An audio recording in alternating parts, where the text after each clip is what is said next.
Salut le squad et bienvenue dans The DC Alternative, le seul podcast sur les films DC de la bande podcastienne. C'est vrai, on est les seuls à avoir fait tous les DC. Hein. Ouais, je pense. Ouais, je pense. On vérifie quand même. Je vais demander à nos avocats de vérifier quand même, on sait jamais. Je suis Sofiane et avec moi comme toujours Maxime. Salut, salut. Zoltan est en vacances, donc on l'a laissé tranquille. Et puis de toute façon, il avait pas encore son pass. Le pass sanitaire, ouais. Le pass sanitaire. Donc vous vous retrouvez avec les frères Max Tissoff. Toujours. Voilà, l'équipe qui d'habitude vous parle des films, des séries Marvel. Hein, on a fait toutes les séries Marvel ensemble. Et on fait souvent les nouvelles sorties ensemble. Ouais. À chaque fois qu'il y a une nouvelle sortie, Zoltan n'est pas là, quoi. Ah, il a un peu la super-héros fatigue en plus. Ouais, je sais même pas s'il était chaud pour voir Suicide Squad de toute façon. Je pense que c'est un des films qui peut le plus lui plaire dans ce qui sort dernièrement. Ouais. Ouais, il est quand même venu pour Black Widow, donc c'est quand même pas mal. C'est vrai qu'on l'a eu. Cette semaine, on va vous parler de The Suicide Squad de James Gunn, hein, parce qu'on vous avait déjà parlé de l'autre. Hein. Ah oui. On vous invite d'ailleurs à écouter ou réécouter notre épisode sur le premier Suicide Squad pour vous mettre dans l'ambiance et vous rappeler à quel point c'était de la merde. Si vous avez envie de vous faire du mal, allez le réécouter. Voilà. Non, en vrai, c'était un épisode assez intéressant, oui, surtout sur la production du film et tout. C'était assez. Ah, il y a plein de choses à dire. Il y avait pas mal de trucs à dire. Et là, il y a pas mal de trucs à dire. Bon, pour l'instant, et comme souvent quand c'est une nouvelle sortie, on n'a pas encore toutes les infos et tous ces trucs-là. Mais il y a quand même une production assez... chaotique, ouais. Ouais, pas autant chaotique que le premier. Non. Mais différemment, en tout voilà, cas. on est là, quoi. Donc une suite de Suicide Squad avec David Ayer était prévue à l'origine, avec un retour de Will Smith, qui avait déjà signé pour plusieurs films. Sauf que la production du premier, bon, bah voilà, hein. Et le film s'est fait démonter à la sortie. Pourtant, il a cartonné, hein, en termes d'audience. Ouais, enfin, de box-office. Il a bien marché, ouais. Ouais. Mais tu trouves pas qu'un des problèmes en voyant le nouveau, là, un des gros problèmes du premier aussi, c'est de ne pas avoir été rated R. Ah bah oui.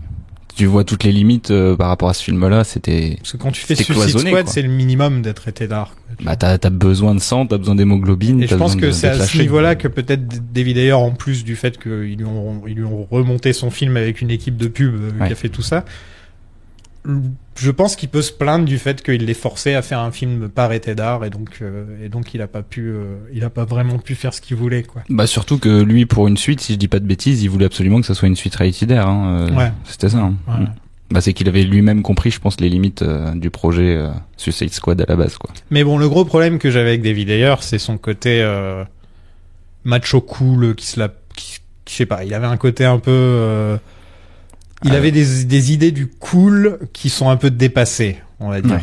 Après, ce qui est compliqué, c'est de savoir ce que lui a vraiment voulu dans le film, ce qui a été retouché derrière. Ouais. Donc, mais après, quand tu vois un peu ses autres films, tu comprends un peu le bonhomme, quoi. Ouais, c'est ça.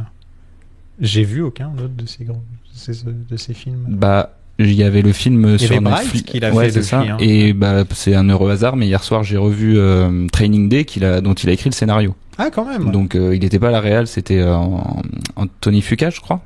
Mais il avait fait le scénario de Training Day qui était quand même Training Day, c'était 10 actions et laisse Denzel tout faire. C'est ça. Va prendre ton Oscar. En gros, le film aurait été à chier si ça avait pas été Denzel. Non, mais c'est vrai. Bah t'as besoin d'un acteur comme ça. Si c'était pas Denzel, tu vois, ça aurait pas été pareil. Ouais. Très bon film, mais je me demande si, parce que je l'ai vu à la sortie, je me demande s'il tient encore le coup. Ouais, ça va. Bah pour l'avoir vu avec des personnes qui l'avaient pas vu hier, ouais. Parce qu'il était un peu gros, la fin était un peu gros. Oui, c'est pas le meilleur, mais t'as une ambiance dans le film qui fait que tu t'accroches du début à la fin quand même. Moi, je trouve que l'ambiance fonctionne toujours. Est-ce que tu savais qu'à l'époque donc de la sortie de Suicide Squad, le premier, des films spin-off étaient prévus. Ouais. Donc il y en avait un sur Deadshot, donc Will Smith. Qui entre nous n'était pas le personnage le plus passionnant de... Non, bah c'était même peut-être le pire, hein, moi je trouve. Enfin, un de ceux qui m'avait le plus... C'est un tueur, mais il aime sa fille. Ouais. Voilà, c'était ça son personnage. Bah t'as un vrai parallèle dans celui-là qui montre bien les problèmes. Justement, ils en font une sorte de parodie, une sorte de détournement total, un détournement total de ce personnage qui est plutôt intéressant. Et donc il devait faire un film sur Deadshot et un sur les Gotham Sirens avec Harley Quinn et avec David Ayer à la réalisation. Tu te rends compte ? David Ayer qui a filmé le cul de Margot Robbie pendant tout le film, il veut faire les Sirens, quoi. T'imagines ce qu'il nous aurait fait Catwoman ? Ah, j'ai même pas envie d'y penser. Avec Catwoman, mais t'imagines même pas ce qu'il nous aurait fait Catwoman. Et ça, c'était en 2016, du coup. Hein. Ouais, à cette époque-là, voilà. Ça a bien bougé depuis, quand même. Voilà, ce projet, il se fera sans lui et évoluera pour devenir Birds of Prey, dont on a déjà parlé. Il faudrait que je me le refasse, un de ces 4 Birds of Prey. Moi, je l'ai revu depuis et il se tient bien. Ouais, il se tient bien. Okay. Et c'est d'ailleurs, je pense, le meilleur film avec Harley Quinn, qu'on est. Même celui-là, je trouvais un peu moins bon sur plein d'aspects. Niveau Harley Quinn. Ouais, ok. Et en 2017, Warner se met à chercher un nouveau réal et rêve d'engager Mel Gibson. Bah en vrai, c'est pas illogique. Pour Suicide Squad, c'est pas illogique. Pourquoi un mec tu veux quelque chose de sulfureux, vas-y à fond, quoi. Ouais, voilà. Bon, on passe de la Passion du Christ à Suicide Squad. Enfin, c'est quand même un grand écart, quand même c'est assez étrange, conséquent. C'est quand même étrange. Ouais. Puis en plus, quand on sait, les dossiers qui se trimballent, le Mel, enfin, dès qu'il parle, c'est pour dire un truc antisémite ou un truc raciste. Bon, il s'est un peu calmé quand même depuis quelques temps. Mais c'est pas. Mais c'est clair que. Voilà, quoi. Il est plus dans les petits papiers d'Hollywood. Devine qui était parmi les premiers choix. Pour le casting ou pour la réal? 3 mots. David S. Goyer. Il est de retour. Il est de retour dans tous les putains de films de super-héros qu'on fait. Il y a ce connard de David S. Goyer. Dès que c'est d'ici, il est dans le coin. Pendant ce temps, un autre connard bon, je suis méchant avec là. Un autre gars dont on parle souvent quand il y a des films de super-héros, Zach Penn, qui a écrit X-Men 2, X-Men 3, et qui a co-écrit Avengers, c'est Ready Player One. Il est engagé pour écrire le script, donc c'était lui qui devait faire le script. D'accord. Voilà, ça devait être Zach Penn, David S. Goyer. Le truc d'une autre époque. Tu sais, t'as l'impression de revenir. Ouais. Avec Mel Gibson à la réal. Avec Mel Gibson à la réal. En août 2018, on nous disait encore que Will Smith, Margot Robbie et Jared Leto devaient revenir. Donc on aurait pu avoir Jared. Et même Viola Davis, je crois, qui avait signé pour plusieurs films aussi. Je sais pas, je sais qu'elle, c'est James Gunn qui a demandé à ce qu'elle revienne. Il voulait absolument à ce que. Bah, c'était une des réussites du premier film, donc c'est pas illogique. Donc c'est le réalisateur de The Accountant et The Way Back avec Ben Affleck, là, 2 films avec Ben Affleck, Gavin O'Connor, qui est engagé pour écrire et réaliser le film. Black Adam devait apparaître et être le méchant principal avec The Rock dans le rôle titre. Oh là là là là là. Qu'est-ce que t'en penses? Ah, ça me parle pas du tout. T'aurais pas aimé non. The Rock contre John Cena, ça te tentait pas là comme ça? Si, mais j'ai déjà vu la WWE, je t'avoue que j'aurais préféré voir autre chose. Ouais. Début octobre, Gavin O'Connor est obligé de quitter le projet. Enfin, il est pas obligé de quitter le projet, il se barre plutôt vénère en fait, à vrai dire. Parce que la Warner a décidé de greenlight Birds of Prey, qui apparemment avait une histoire très similaire à son script, avec Harley Quinn. En gros, ils ont décidé de faire un film parallèle avec Harley Quinn, et de piquer plus ou moins toutes ses idées. De prendre ce que lui, il a écrit pour Harley Quinn et de se barrer. Donc lui, il s'est barré. Lui, il s'est barré, genre, bon, bah, c'est pas possible. Oui, bah, normal. Voilà. Et là, on entre dans le vrai, là. Parce que c'est là que James Gunn est engagé. Et avant de vous parler de James Gunn, je vais boire un peu d'eau. Revenons un peu sur cette histoire parce que c'est le bordel. Tu te rappelles? Oh oui, je me souviens. Tu te rappelles le bordel que c'était sur Twitter quand James Gunn s'est fait virer? S'est fait virer par les ultras... par les alt-right. Ouais, c'est ça. Ouais. Donc, en juillet 2018, James Gunn se moque beaucoup de Donald Trump sur Twitter. C'est un peu son truc. Donc, l'alt-right américaine qui est un peu... c'est un peu, on va dire... Ce serait un peu comme si les fans de Zemmour en France, on va dire, à l'alt-right, c'est un peu les mecs comme ça. On est vraiment dans l'extrême droite un peu sombre et obscure. Là, l'extrême droite un peu sombre et obscure, mais qui se la joue cool et accessible aux jeunes. Ça fait mal de dire ça. Ouais, c'est vrai. Oui, t'as raison. C'est ça qui a fait élire Trump au final. Et donc, ils décident ce groupuscule décide de le prendre, d'en faire une cible. Et qu'est-ce qu'ils font? Bah, ils vont fouiller dans son passé. Voilà, ils vont fouiller jusqu'en 2008. Pour trouver 2008, pour trouver des tweets où il faisait des blagues un peu problématiques. C'est vrai que ces tweets et ces blagues, et c'est le premier à le dire d'ailleurs. Oui. Il s'est excusé, etc. Il a dit, il n'y a pas d'excuse, je suis désolé, voilà. Enfin, ils sont allés rechercher ça. C'est un truc dont je suis pas fan dans la culture actuelle. Ouais, c'est très spécial. Par exemple, ça revient souvent aux États-Unis où il y a Saturday Night Live. Et il y a chaque année, il y a des jeunes comédiens qui rejoignent Saturday Night Live, qui sortent un peu de nulle part. Et 2 fois, là, c'est arrivé, où ils ont signé pour Saturday Night Live, des gens sont allés sur leur Twitter, ont recherché des trucs vieux de 10 ans, et ils se sont fait virer de Saturday Night Live à cause de ça. Ouais. Et ça, je trouve que se faire virer pour des trucs que parce qu'il faut, surtout au niveau de l'humour, faut vraiment mettre ça dans le contexte, c'est que l'humour évolue tout le temps. Et du Twitter de cette époque-là, qui avait rien à voir avec ce que c'était. L'humour est tout le temps en train d'évoluer. Donc un truc qui était pas du tout choquant à cette époque-là, l'est de nos jours, et c'est normal, parce qu'on évolue en tant que société. Mais c'est pas une raison pour juger les gens qui faisaient cet humour à l'époque. Je suis bien d'accord avec toi. Tu vois, tu peux pas dire à cette personne, ah, regarde, nous de nos jours, on fait pas ça. Même si avec le regard actuel, ça peut être condamnable. C'est très intéressant, vraiment, bien sûr, tout à fait. Mais de là à aller ruiner la carrière de quelqu'un sous prétexte que cette personne a fait une blague sur les handicapés, enfin, tu vois, une blague limite, quoi, tu vois. Je trouve ça un peu, surtout quand c'est très vieux, tu vois, que c'est pas un truc que la personne a fait récemment. Et par exemple, dernièrement, je me suis amusé à, c'est un exemple qui a rien à voir, mais ça me fait penser à ça. Je me suis remis à lire les vieux Dragon Ball. Tu sais, les vieux mangas Dragon Ball. Donc les premiers, quand Sangoku est encore petit. Et il y a des blagues de cul. Ah bah, de toute façon, il y en a toujours eu. Mais super limite. Mais genre, Tortue Géniale, à peu près dans chaque chapitre, il va te faire un truc où tu te dis c'est hallucinant. Et quand j'étais petit, que je lisais ça me choquait pas, ça me faisait rire. Mais non, tu t'en rendais même pas compte. Alors que de nos jours, avec tout ce qu'il y a eu de nos jours, avec le mouvement féministe, etc., on a ce recul de se dire, ah mais qu'est-ce que c'est que ce vieux pervers dégueulasse? Alors qu'à l'époque, ça passait comme une lettre à la poste. C'était pas un problème, tu vois. Et c'est pas pour ça qu'on va aller voir Akira Toriyama et lui dire que c'est une grosse merde, parce que dans les années 80, il a écrit ça, quoi, tu vois. Tu vois ce que je veux dire? Ouais, non, mais c'est vrai que c'est assez complexe comme question, mais si je me souviens bien, les tweets de Gunn, c'était des trucs un peu pédophiles, un peu pédophilie et compagnie, mais il faut se dire qu'à l'époque, lui, il bossait... avec Dan Harmon, si je me trompe pas, c'était des vidéos, qu'une vidéo qu'il avait fait avec Dan Harmon où il faisait une sorte de faux viol pour rigoler comme ça.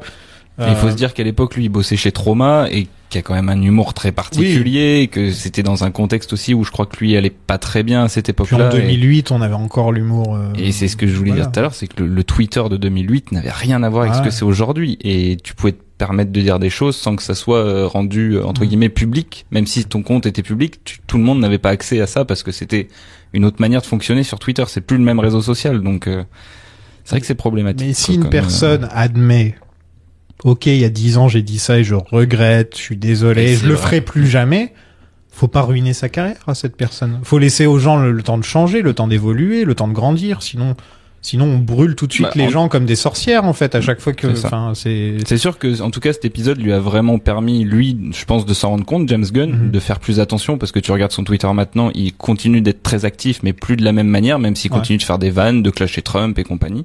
Enfin, un peu moins maintenant, vu parce que un truc que j'aime bien avec James Gunn, c'est qu'il est très proche des gens qui lui parlent sur Twitter, tu vois, il va beaucoup parler, un peu comme Ryan Johnson, d'ailleurs. Même sur son Insta, il fait énormément de choses où il demande aux gens de lui poser des questions et il répond vraiment très franchement et de manière très directe, quoi.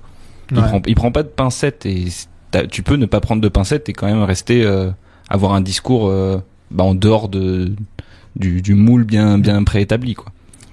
Donc Disney tombe dans le panneau, parce que Disney en même temps c'est une entreprise très familiale. Là, s'il y a bien une boîte à laquelle il faut pas faire ce genre de choses, c'est Disney, parce qu'ils comptent à leur image plus que tout. Ah bah oui. C'est l'image Disney. Il faut que quand tu vas à Disneyland, il faut que tu sois dans un autre monde, il faut que tu sois bien traité, il faut que tu sois ceci, cela, parce que c'est Disney. Faut que quand tu penses Disney, t'aies le sourire et que t'aies envie de vider tes poches. C'est comme ça que ça marche.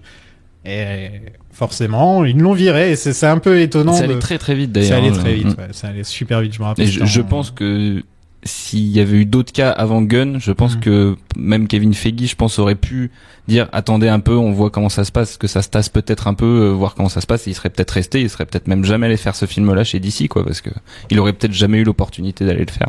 Non, il l'aurait pas fait, il avait signé pour Guardians 3. Et il devait gérer la partie cosmique du MCU, faut pas oublier. Sur Infinity War Endgame en partie, ouais, c'était lui qui était censé gérer tout le côté cosmique dans l'espace et tout le tralala. Et il le fait très bien. Il continue de le faire très bien. C'est lui qui a ouvert les portes, ça. Donc, oui. Disney se prend un raz-de-marée de mauvaises réactions de la part même des réalisateurs et acteurs de la franchise, surtout Dave Bautista, qui a été très très très très virulent et qui a continué de défendre James Gunn corps et âme. C'était le premier à se lâcher vraiment. Et le dernier, c'était Chris Pratt, parce que les autres ont tous signé. Tout le casting a vraiment suivi. Donc, tout le casting a signé, et a parlé sur Twitter, mais Chris Pratt, il a ce côté très, il est très chrétien. Voilà, on va le placer comme ça. Oui, c'est très une manière de le dire. Chrétien, très, un peu plus rangé que les autres, en tout cas. Voilà.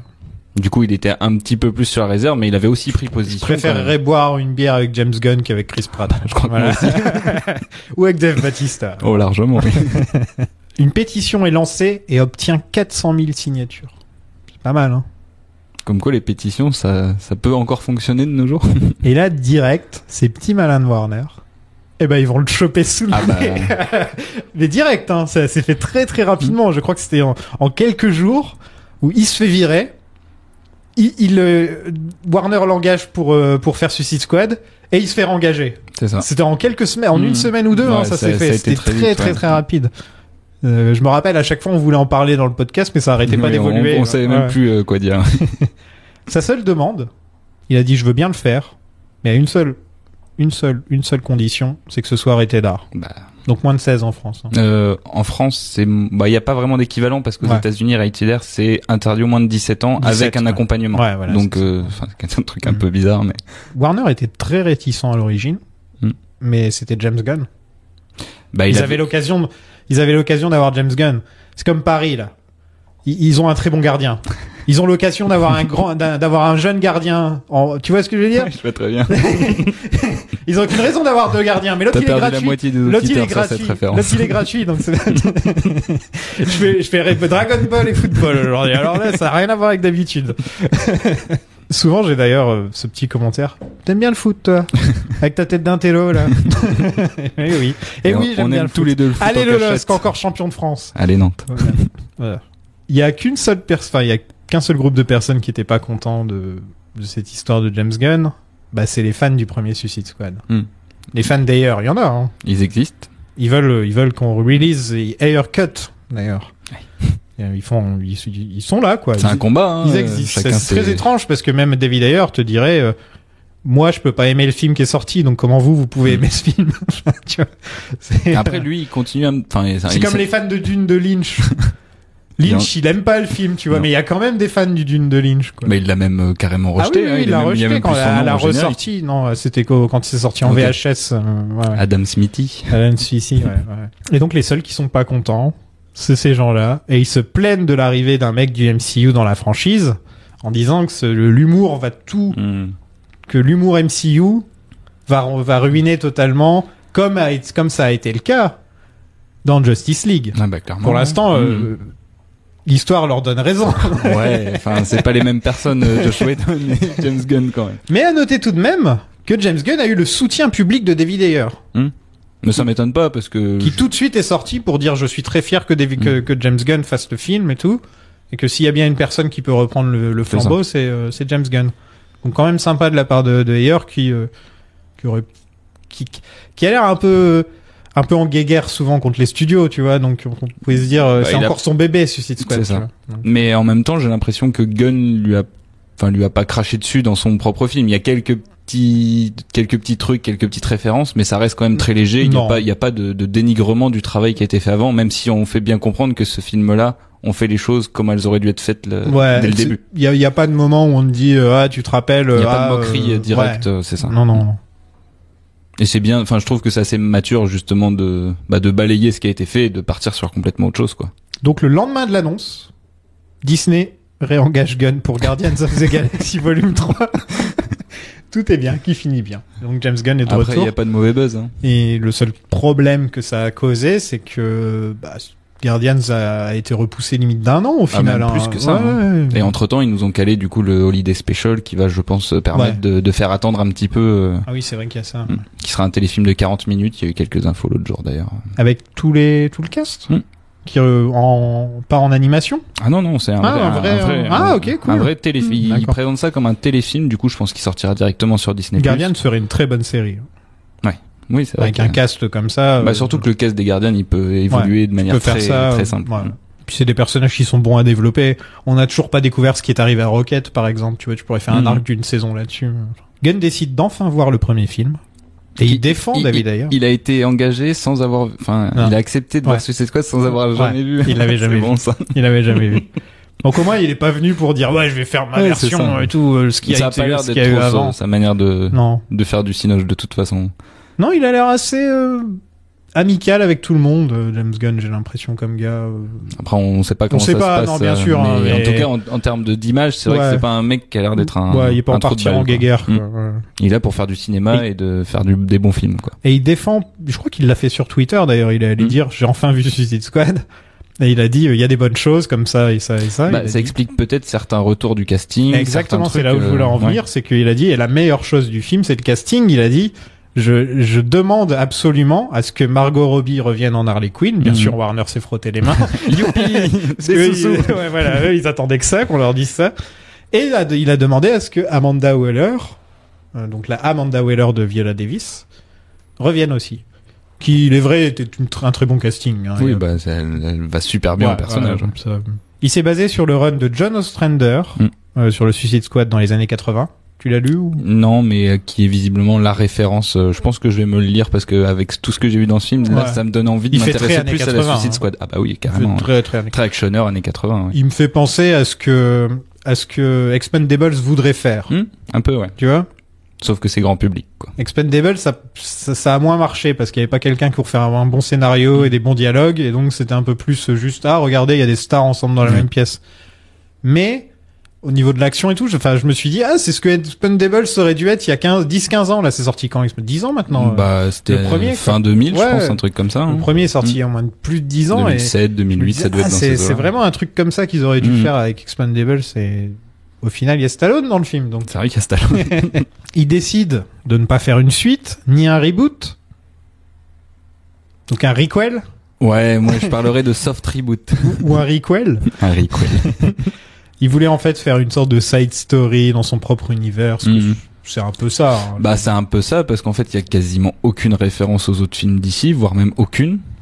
T'as des références à l'univers d'ici, mais pas aux films d'ici, parce que dans aucun film d'ici, il y a Idris Elba qui fout Superman en urgence, quoi. Il a bien compris l'univers d'ici, il l'aime, il le retranscrit comme il faut, mais il l'adapte pas à un truc qui est compris dans d'autres films d'un univers chez DC, quoi. Il y a plein de persos que Gunn aurait voulu mettre dans le film. Ça m'étonne pas. Tu vas voir, ça va être quelque chose. Donc il y a Sportsmaster, je connais pas Sportsmaster. C'est un mec qui fait du sport, j'imagine. Son super pouvoir, c'est d'être très bon au sport. Doug Welder, j'imagine que lui, il a un chien. Batmite. Hein? Ça aurait été marrant. Voilà, Batmite dans ce film. Je sais pas comment ça aurait fonctionné. Tu peux expliquer Batmite ou tu veux que je le fasse? Je préfère que tu le fasses. Alors Batmite, c'est une sorte de mini Batman qui vole et qui vient d'un univers parallèle où en fait c'est le Batman de son univers ou un truc comme ça. Dans le multivers, ouais. Voilà, et c'est un personnage qui est souvent utilisé quand même dans les trucs sérieux. De temps en temps, il y a Batmite qui se pointe. Ça fait toujours très. Il était pas dans les films Lego. Enfin, il y avait pas une mini référence. Il y a une référence à Batman à Batmite dans Lego Batman. C'est ça. Si je me trompe pas. Livewire. C'est des éclairs, tu te rappelles pas? Ah si, oui. Bah oui. Je l'ai même en figurine Lego. Man-Bat. Ça aurait été marrant, ça. Je pense que ça aurait dû être à la place de King Shark qui se posait la question. Un truc humanoïde avec une Weasel croisée avec un... KG Beast. Ok. Que l'on voit dans Batman v Superman. Ah bon? Qui est joué par le gars de Art Laker à vif. Ah oui, c'est vrai. Je crois que c'était le nom du personnage. Ouais, juste au générique. Ouais, quoi. Voilà. Solomon Grundy, Born on a Monday. Ça aurait été super. Ça aurait pu être marrant. C'est un peu le Hulk pour les gens qui connaissent pas. Ah, c'est clairement un Hulk zombie. Qui est basé sur une sorte de rime pour enfants. Sauf que c'est une version Hulk méchant. Hein, c'est entre Frankenstein et Hulk, mais vraiment un vilain de l'univers d'ici. Ouais. Enfin, plus même de Batman, hein, il me semble. Qui est pas toujours vilain. Ça dépend comment il est utilisé dans les trucs. Okay. Quelquefois, Killer Frost. Killer Frost ou Killer Croc? Killer Frost. Frost. La fille, Killer Frost avec son flingue. Non, qui balance des. Ouais, mais si elle est dans Justice League et tout. Elle a le même pouvoir que Mr. Freeze, mais elle le balance avec ses doigts. Ok. Et en parlant de Mr. Freeze était dans la liste. Voilà. Et enfin, en dernier, le Black Manta qui apparaît dans Aquaman avec le même acteur. Ok. Ça aurait été. Leigh Abdul Mateen 2. Bien joué. Qui joue aussi dans Watchmen, c'est pour ça que je l'ai. Oui, il joue dans Watchmen en effet, et qu'un personnage qui était assez bien utilisé, mais il mérite d'avoir un peu plus parce que c'était juste toi, mon papa, il s'est fait tuer par Aquaman. Moi, j'avais détesté ce personnage. T'avais pas aimé ce personnage? Le personnage dans Aquaman, enfin, de toute façon, Aquaman, j'avais eu beaucoup de mal, mais j'avais pas trop accroché avec, même avec son jeu, alors que c'est un acteur que j'ai bien aimé après, mais bon. Bon, je connais pas le budget du film. Il a pas été. Il est pas marqué. Ok. Voilà. Mais c'est un peu trop tôt pour parler de box-office. Ouais, on est jour 1. Donc je propose qu'on passe au film. Let's go. I'm a fool to do your dirty work. Oh yeah.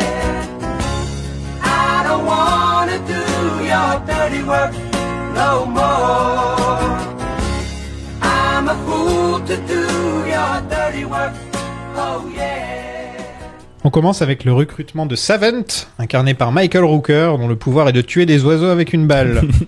Donc dès le début, on apprend plus ou moins qu'il y a eu plusieurs Suicide Squad. Hein. C'est ça. En gros, entre les deux, si c'est vraiment une suite, il y a eu plein de versions différentes de Suicide Squad. Les 15 premières minutes du film, c'est vraiment, on réintroduit la Task Force X. Du coup, c'est comme ça qu'ils l'appellent, parce que c'est plus vraiment la Suicide Squad, c'est autre chose. Enfin, c'est toujours la même chose, mais on lui donne un autre nom pour te faire comprendre qu'on n'est plus dans le film d'avant, quoi.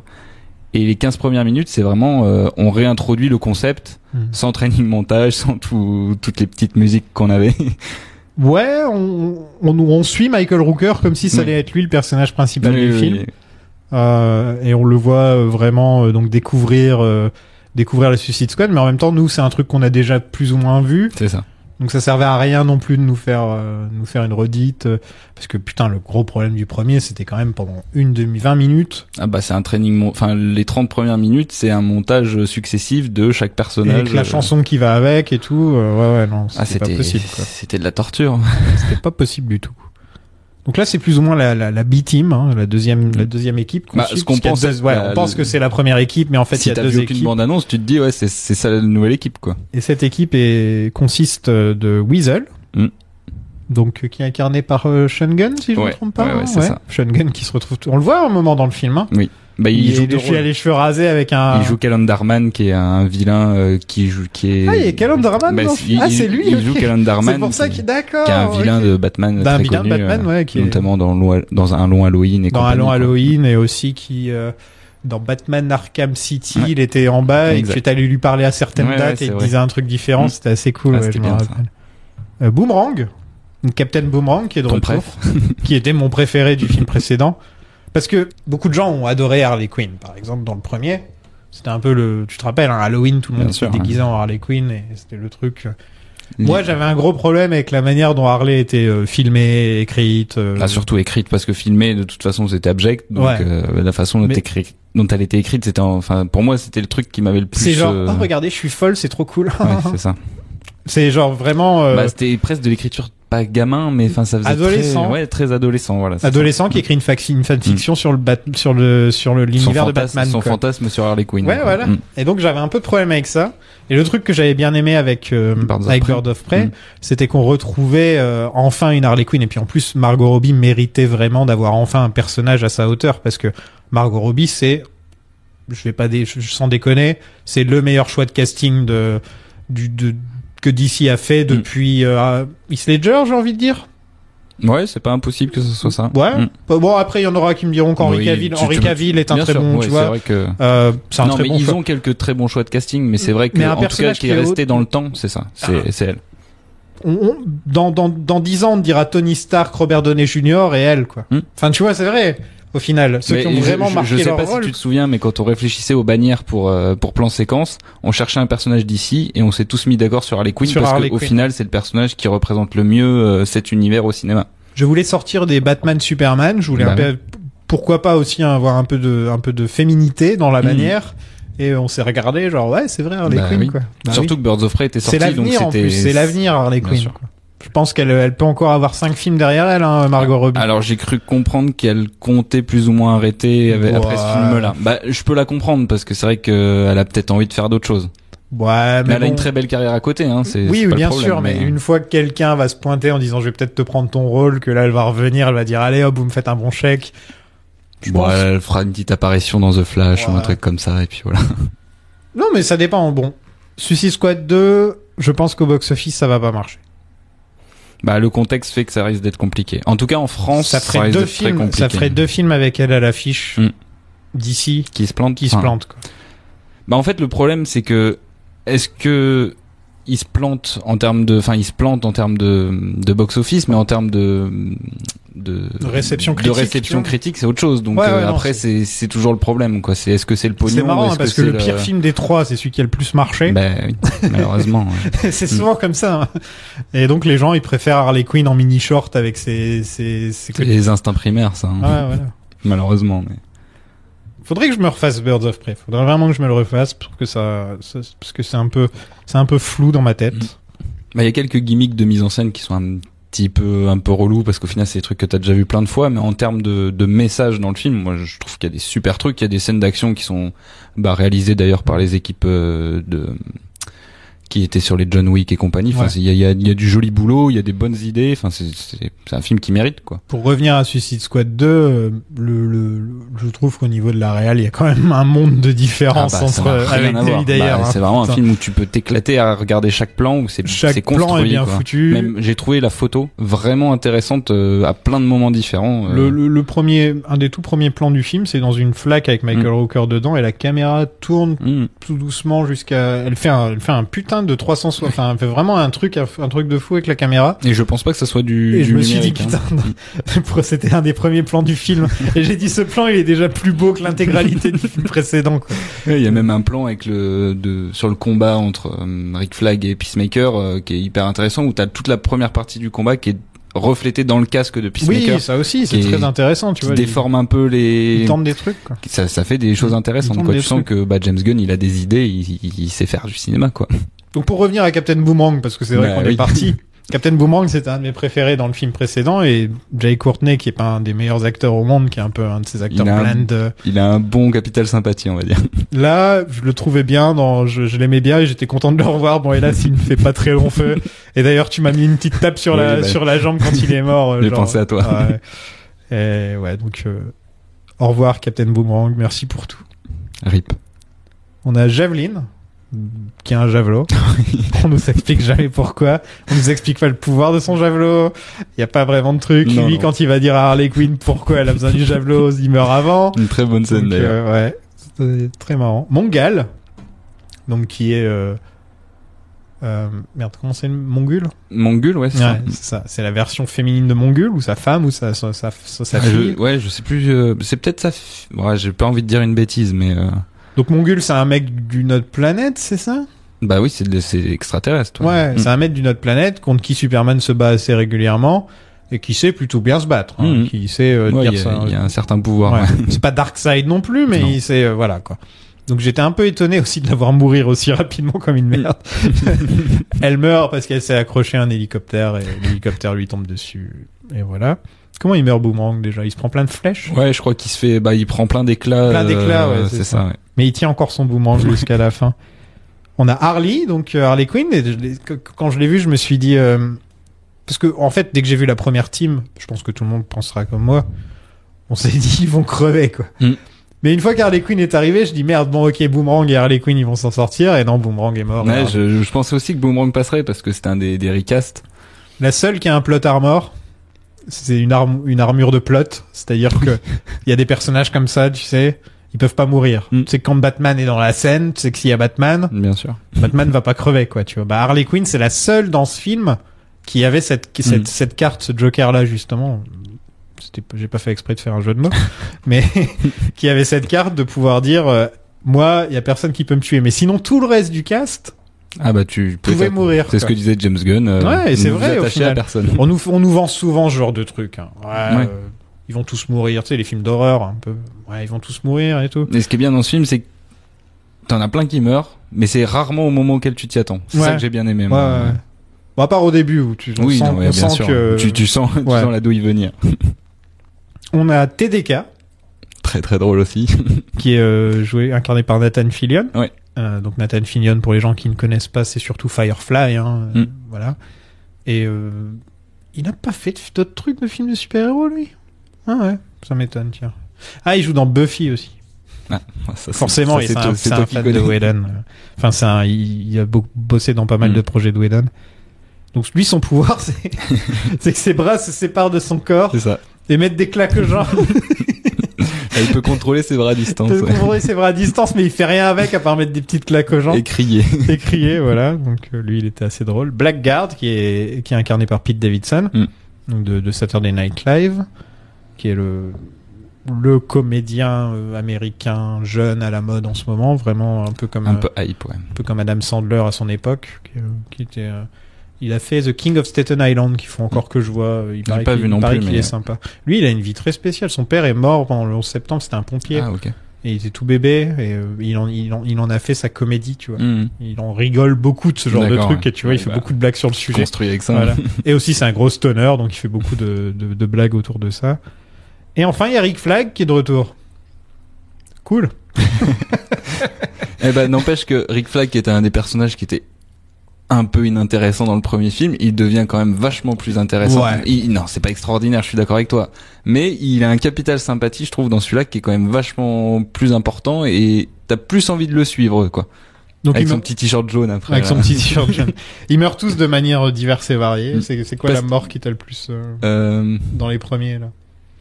Bah, je pense qu'en fait, c'est Michael Rooker, au final. Ouais. qui la tête, qui veut fuir, quoi. Puis même, c'est très bien, c'est très joli, l'eau avec le sang dedans. Enfin, tu sens qu'il se fait plaisir avec ce genre de... Et puis c'est marrant, il s'amuse à écrire plein de trucs... Enfin, t'as forcément fait gaffe, mais il y a plein de moments différents où il écrit des trucs comme des espèces de chapitrages du film. Oui. Et le film commence là-dessus avec le sang de ce personnage qui écrit Warner Bros Pictures présente, quoi. Et au début, je me suis dit, mais qu'est-ce qu'on est en train de voir? Il fait ça pendant tout le film, des sortes de petits chapitres. Avec plein de petites idées différentes. Des fois, ça passe bien mieux que d'autres, mais c'est marrant. Non, j'ai bien aimé. Et ça fait très comics pour le coup, tu vois. Il adapte du comics et il sait l'adapter comme il faut et lui rendre hommage entre guillemets tout en faisant autre chose, quoi. Je pense que c'était DK ma préférée. Ouais. Parce qu'ils sont en train de lui défoncer les mains et lui il est là. Ah en même temps, il met des baffes. Il sert à rien, quoi. Et ouais, c'est là que Gunn pose les règles, quoi. Tout le monde peut mourir sauf Harley. Et Harley hérite du javelot au passage. Au même moment, donc, on a la A-Team cette fois, l'agence touriste. La vraie. Qui arrive de l'autre côté de l'île. Avec Bloodsport, donc incarné par Idris Elba, et comme je disais en sortant du film, tiens, c'est la première fois que je trouve qu'Idris Elba est bon dans un film. True story. Ouais, parce que Idris Elba, grand fan depuis The Wire, donc c'est niveau série, pas de problème. Hein. J'ai pas vu Luther par contre, mais niveau série, pas de problème. Mais depuis qu'il est devenu acteur de cinéma... Ah, c'est un peu tristouné, quoi. Ouais, c'est pas trop ça, Idris Elba. J'attends encore. Bah, j'ai pas d'exemple qui me vient en tête. Bien. Ah bah ouais, il a sympa, du charisme et il a ce côté un peu rude qui marche bien pour le perso et qui marche quand même vachement mieux parce que ce qu'on disait un peu tout à l'heure, il y a quand même tout un parallèle avec le personnage de Will Smith qui était Deadshot. Donc là, c'est Bloodsport. Bon, apparemment. Donc Will Smith a pas pu revenir à cause d'une histoire de calendrier, hein, si je me trompe pas. Oui, je crois que Donc logiquement, il aurait dû revenir et reprendre son rôle de Deadshot. Donc quand ils se sont retrouvés sans lui, ils ont décidé de recast, tout simplement, à l'origine. Et là, Idris Elba et James Gunn se sont rendus compte que c'était pas cool de leur part de faire ça à Will Smith parce que Will Smith avait envie de faire le film. Et si un jour il veut revenir dans le DCU, ça laissait la porte ouverte au personnage pour plus tard. Donc ils ont décidé de renommer le personnage tout en gardant par exemple la plupart c'est le même perso. Ah bah la relation à la dans fille, les grandes lignes, mais même il tire sur des gens, enfin tu vois, il a des armes avec un casque, voilà, c'est vraiment la même chose, hein, oui. C'est exactement le même personnage, quoi. Mais t'as une scène qui montre toute la différence d'écriture entre les deux personnages, c'est que la relation à la fille, je trouve que c'est vraiment l'exemple parfait pour te montrer comment tu fais des vrais méchants auxquels tu peux t'attacher, quoi. Et c'est là que c'est bien d'être traité d'art aussi. Quoi. Bah oui, bien sûr. Parce que t'as pas que de la violence. T'as aussi des gros mots. Et là, dans cette scène, ça fonctionne très, très bien. Ils se balancent des insultes. Fuck you, fuck you, fuck you. Enfin, c'est vraiment pas ça. Parce que quand tu vois la bande-annonce, on s'était plaint de ça, justement. On avait dit, ouais, la bande-annonce avec le délire, ouais, ta fille, faut la sauver. Mais c'est exactement le même. Pourquoi ils ont mis ça dans la bande-annonce? Ça m'énerve, en fait. Parce que ça nous fait penser au premier film. Mais c'était peut-être un peu voulu aussi. Hein. C'est une redite du premier film, ouais, mais il faut aussi donner envie de voir le film quand même, tu vois. Bah ouais. Et là, ils font un 180. C'est un bon 180. Ouais, c'est sympa. Et même s'il reste motivé par les mêmes choses que le personnage de Will Smith, il le fait complètement différemment. Et en plus, t'as toute cette relation avec le personnage de Ratcatcher qui marche bien aussi et qui a un peu cette filiation père-fille qui est retranscrite et qui te montre que même si c'est un fiefé connard qui est capable de mettre une bastos à Superman, il a quand même un cœur, tu vois. Oui, donc il a mis une balle de kryptonite. Bah, il a envoyé une bastos dans Sup, quoi. J'arrive pas à imaginer. Sup a fini aux urgences. J'arrive pas à imaginer. C'est ça le gros problème que j'ai avec le DCU par moment. C'est que j'arrive pas à imaginer Henry Cavill ou Ben Affleck dans certains. Par exemple, je trouvais que les scènes avec Ben Affleck dans Suicide Squad, ça sortait un peu vraiment. Ah bah ça gâchait tout. Ça faisait trop bizarre. Le film se gâchait. Le Joker dans sa voiture violette là. Non. J'avais oublié ça aussi. Mais oui. Ensuite, on a King Shark. Donc, je sais pas qui a fait le motion capture, mais. J'ai regardé tout à l'heure, mais c'est un acteur.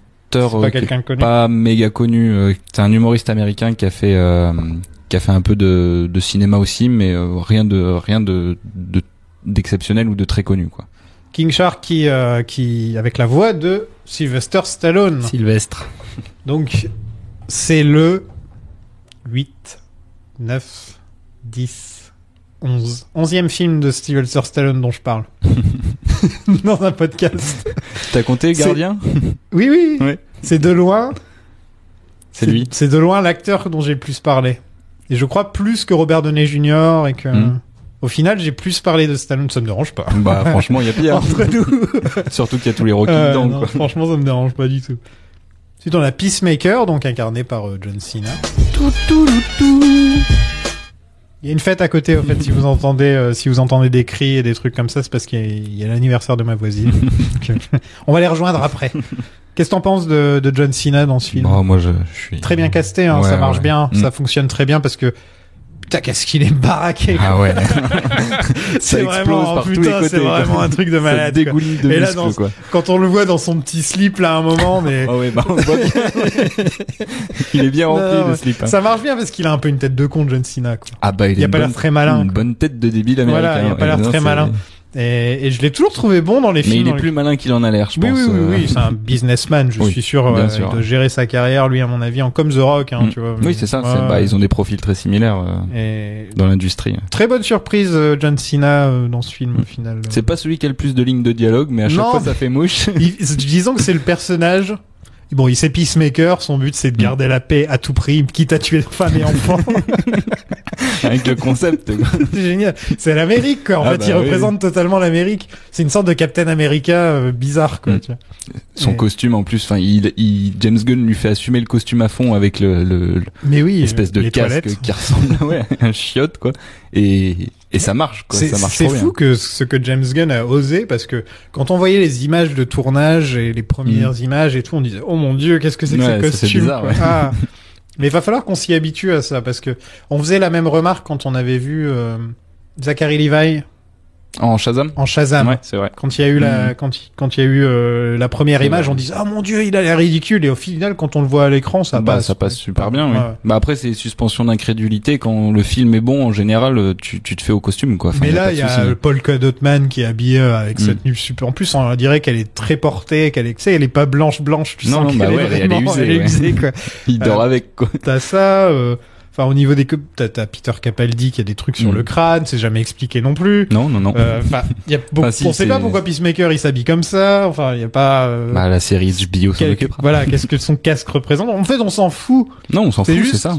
Viens, on les prend tels qu'ils sont dans les comics et on les met dans un film. C'est assumé, quoi. Et il y a pas beaucoup, il y a très très peu de films de comics où on prend vraiment le truc de la page et on le met dedans. Parce que je pense à James Gunn, mais même sur les Gardiens, il avait quand même fait quelques compromis sur certains personnages, notamment le personnage de Dave Bautista. Ouais, qui a rien à voir. Exactement comme ça. Je sais pas, j'ai pas trop d'autres exemples en tête. Je pense il réécrit les personnages pour leur ajouter de l'humanité qu'il y a pas dans les comics. En fait, c'est ça son truc. C'est sa vraie force. De leur ajouter de l'humain. Et je pense que par exemple le côté comment il s'appelle, Drax qui peut pas comprendre les blagues au premier degré.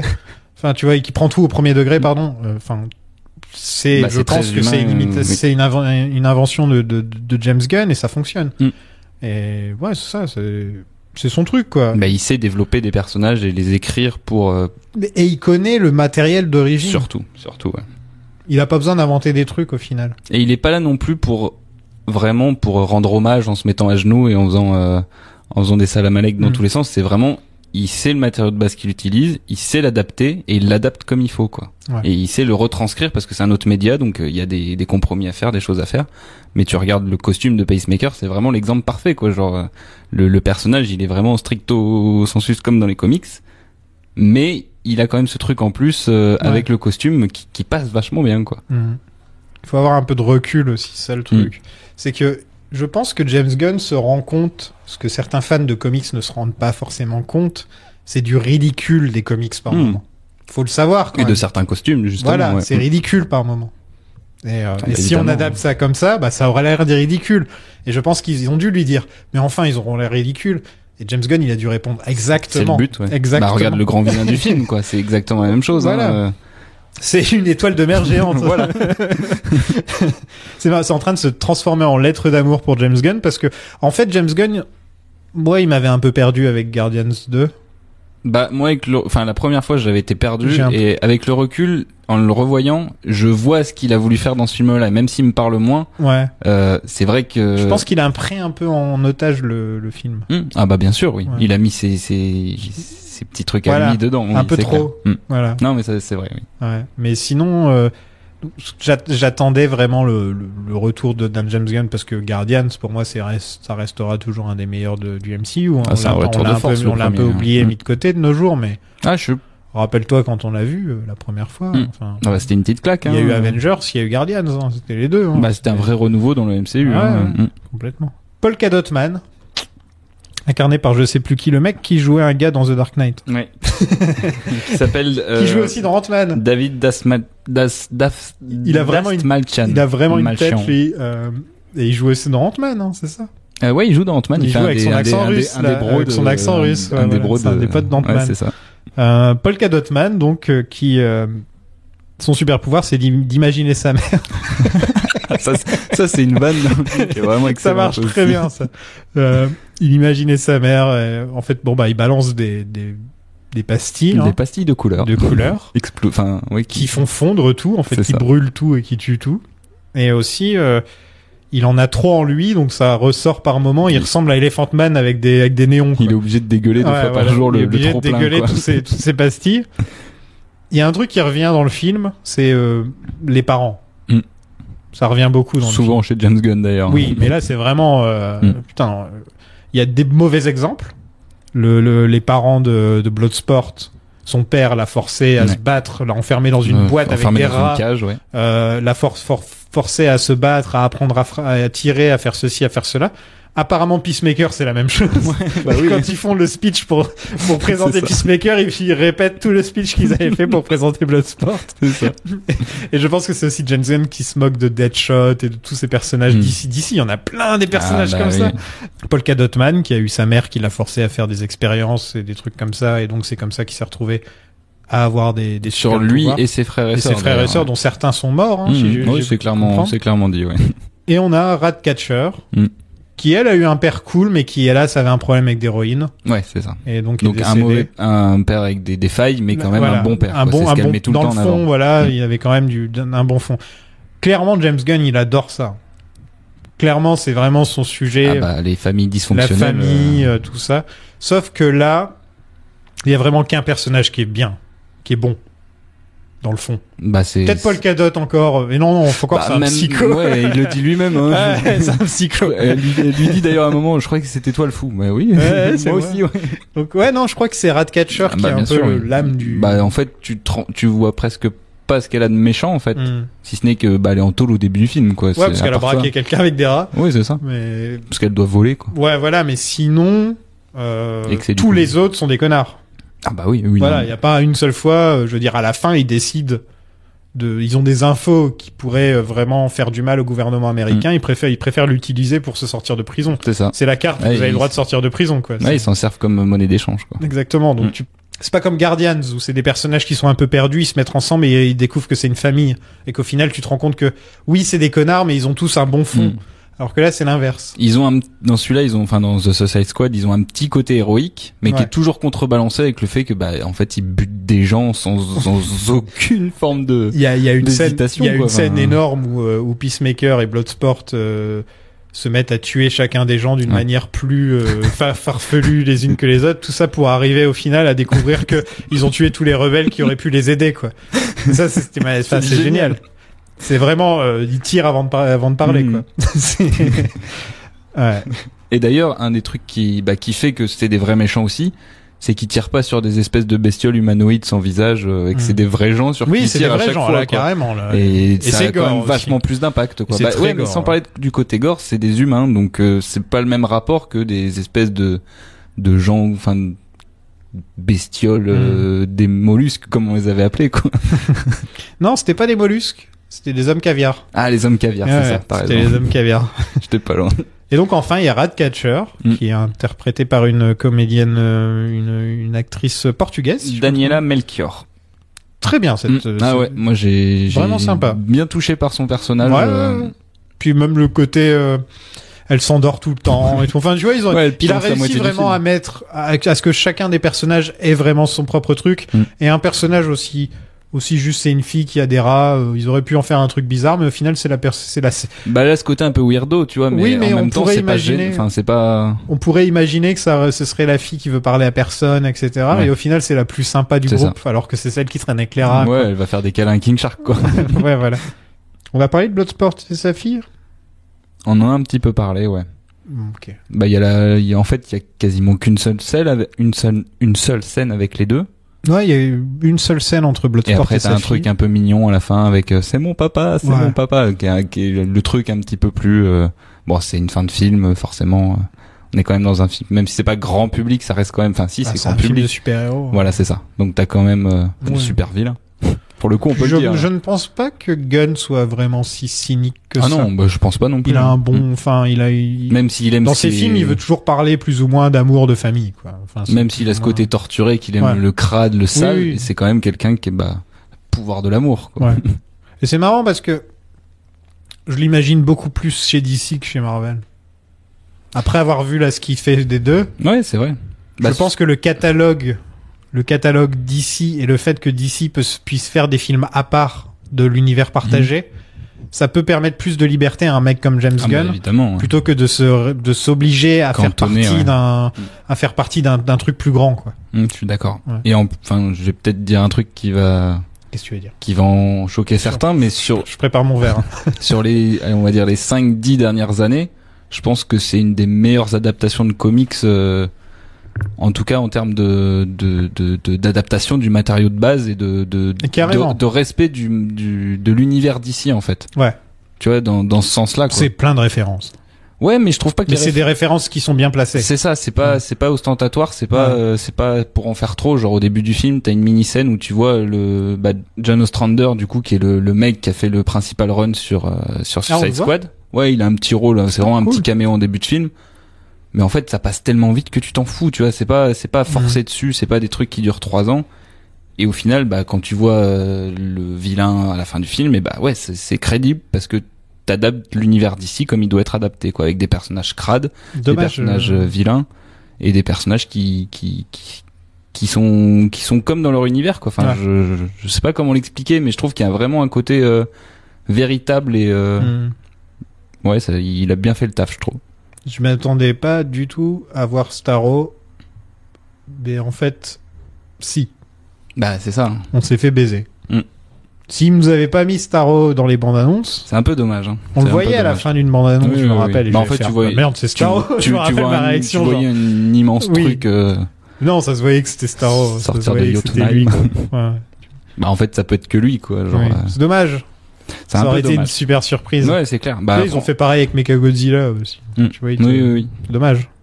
Surtout qu'en plus, je t'ai fait la réflexion en sortant du film, mais la dernière partie du film est super longue au final. Genre le film a une structure assez bizarre parce que t'as 10-15 minutes de début, ensuite tu repars dans un flashback, tu repars ensuite dans l'action principale.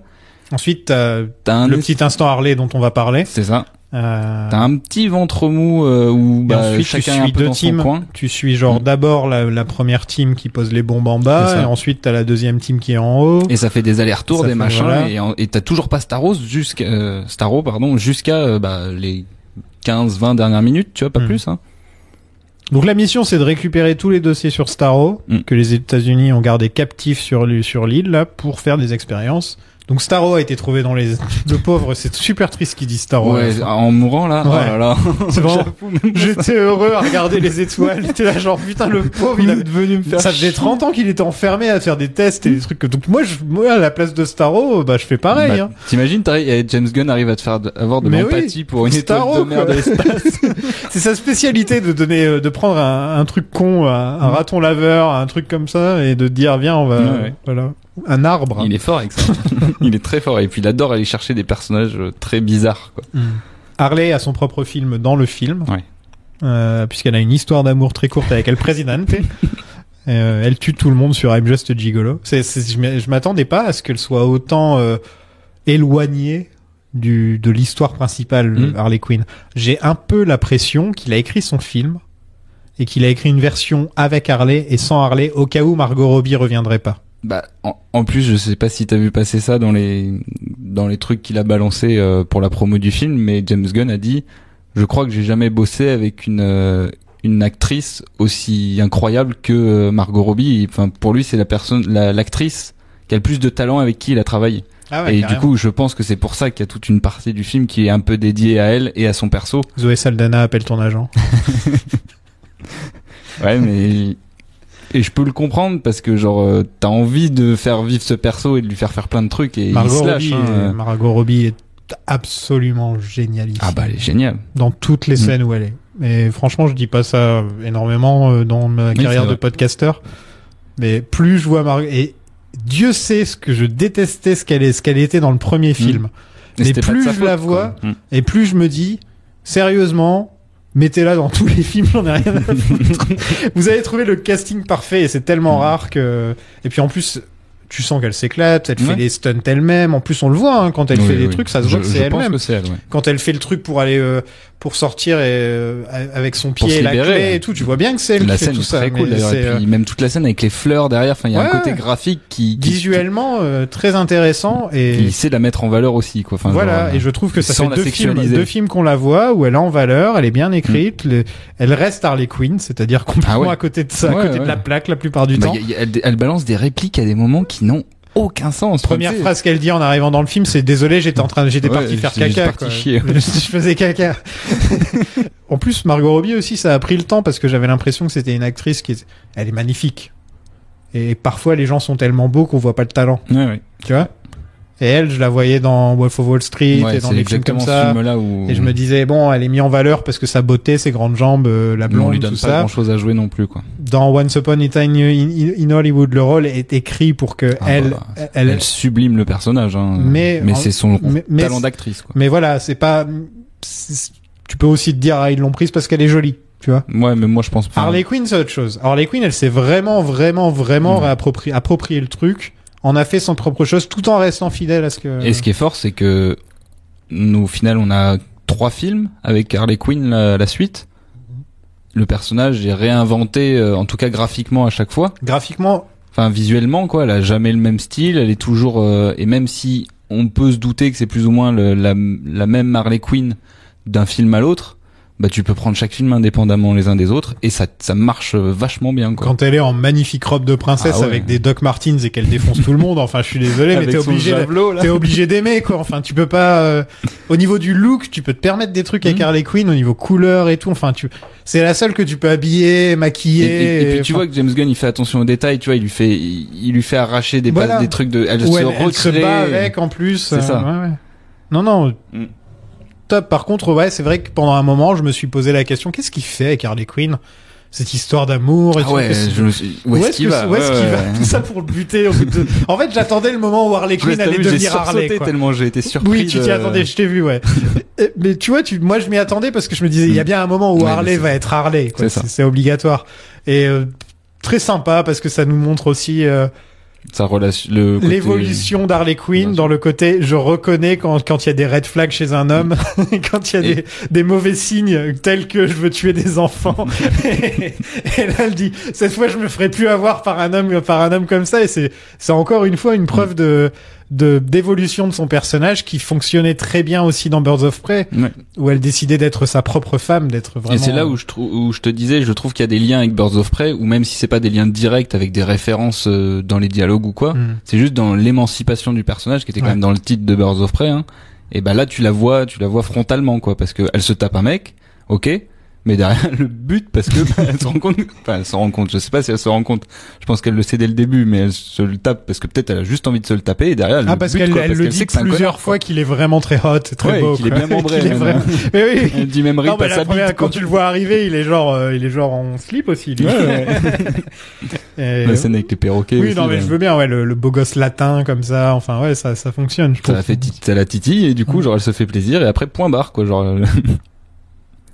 Donc il retrouve le Thinker, qui est le cerveau derrière les expériences, interprété par Peter Capaldi, que vous connaissez très certainement comme le 5 non, 4 pas 5e plus. Enfin. Ah, je sais pas, moi je suis perdu avec les docteurs. Hein. Bah, le premier dans la nouvelle version, c'est le 8 ou le 9. Ah oui, ok. Ouais, d'accord. J'étais pas du tout. David Tennant, c'est genre le 10. D'accord, ouais. Je crois, hein. Ça se trouve, je me gourre, je vais me faire engueuler par les Wouviens. Viens, Wouvien, viens, je t'attends. Donc, Starro est une étoile de mer géante avec un œil et totalement proche des comics. Tu disais, je crois que c'était avant qu'on commence, que tu l'avais lu il y a pas longtemps. Moi c'est dans un comics de Jeff Lemire, un crossover Black Hammer, Justice League Black Hammer, où en gros, tu suis d'un côté Black Hammer et d'un côté Justice. Je connais pas Black Hammer. En gros c'est Jeff Lemire qui a créé c'est une bande de personnages un super héroïques mais plus sombres et un peu plus trash. Ça serait difficile de te les résumer maintenant, mais en gros tu te retrouves avec les personnages de Justice League qui se retrouvent balancés dans l'univers de Black Hammer. Okay. Et en fait au début du film ils sont en train de se fighter juste avec Starro, enfin du comics pardon, ils sont en train de se fighter avec Starro. Et il se retrouve balancé pour une raison dans l'univers de Black Hammer, et du coup il se passe plein de trucs, mais je pourrais te le prêter, il est très très marrant, c'est un truc court en plus. Non, je lis plus de comics. Je sais bien, mais bon, j'essaye toujours. J'ai décidé, tant que je suis pas capable de lire tous les bouquins que j'ai achetés et que j'ai pas lus, j'ai pas le droit de lire des comics. Franchement, il est court. Hein. Voilà. Mais ouais, du coup, je suis retombé sur Starro il y a pas longtemps, et en voyant les bandes annonces, je me suis dit Et moi, ma première expérience avec l'étoile de mer, c'était dans le dessin animé Justice League, avant que ça devienne Unlimited, donc la version avant où il y avait encore que la bande de 5 ou 6, ils étaient dans la Justice League.